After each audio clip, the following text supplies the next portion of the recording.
You know the other driver caused the crash, but now they're pointing the finger at you. What do you do when the at-fault driver tries to twist the story and blame you after a crash? In this video, I'll break down the common lies drivers tell after a crash, what you should do right away if you're being falsely blamed, and the potential legal consequences for a driver who lies. Hey, I'm attorney Lloyd Bourgeois, your Louisiana injury attorney. I spent years helping injured folks just like you fight back when insurance companies, at-fault drivers, and corporate interests try to take advantage of them. If you've been in a crash and need someone in your corner, give me and my team a call at 504-882-9867 for your free consultation. Remember, when you want to win, you gotta give them the L. Now let's start with this. What lies do drivers commonly tell after a crash? When a crash happens, drivers often get scared about the financial fallout. That fear leads some people to say things that simply aren't true. One of the most common lies is denying fault completely, even when the evidence is clear. They may say things like, "You cut me off," "You were speeding," even though you and they know that isn't what happened.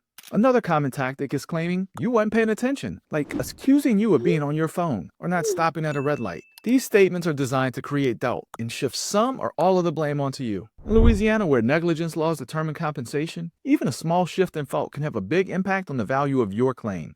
At-fault drivers might also change their story when the police arrive. They could admit fault to you, but then tell a completely different story later to their insurance company. Sometimes they'll even try to intimidate you, insisting that you'll be responsible for their damage. So what should you do if the other driver is lying? The best defense against a fake story is strong evidence. The first step, gather evidence at the scene. Use your phone to take photos of the damage to both vehicles, the position of the cars, skid marks, traffic signals, and any visible injuries. If there are witnesses, try to get their names and contact info. Witness statements can be powerful when the other driver is trying to lie about what happened. The second step is talk to the responding officer and making sure the police report is accurate. Tell the officer exactly what you saw and stick to the facts. Don't exaggerate, but don't leave other details out either. Police reports carry weight with insurance companies and they can help clear up conflicting stories later on. Next, notify your own insurance provider. Give them the accurate details of the crash and let them know the other driver is blaming you. Your insurance company has a duty to defend you if false claims are made, and the sooner they know, the better they can protect you. Finally, consult with an experienced personal injury attorney.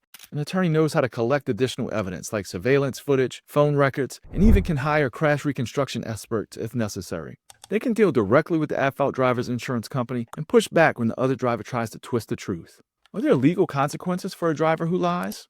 In many cases, lying drivers don't think about the long-term consequences of their action. If a driver lies to police, they could face legal penalties for making a false police report. If they lie to their insurance company, that could be considered insurance fraud. And if they lie in court and it's proven that they intentionally misled the process, it can damage their credibility and hurt their own chances of recovering damages. Even if there's no criminal charges, credibility matters in personal injury claims. Judges, juries, and insurance adjusters look closely at who's telling the truth. If the other driver's caught in a lie, it can strengthen your position and even increase the value of your claim. That's why documentation and legal guidance are so important. You don't just want to defend yourself against the lie, you want to make sure it backfires against the person spreading it. That's why legal representation makes the difference. When the at-fault driver is blaming you, the situation can feel overwhelming. But with the right steps, gathering evidence, making sure the police report is accurate, notifying your insurer, and working with a skilled injury attorney, you can protect yourself. Lies don't hold up against strong facts and clear legal advocacy. If you've been seriously injured in a car crash and someone is trying to shift the blame onto you, I'm Lloyd Bourgeois. Call me and my team today at 504-882-9867 for your free consultation. We'll walk you through your options, explain how the law applies to your situation, and get to work protecting your future. Remember, when you want to win, you got to give them the L. And if you found this video helpful, hit that subscribe button and check out this next video.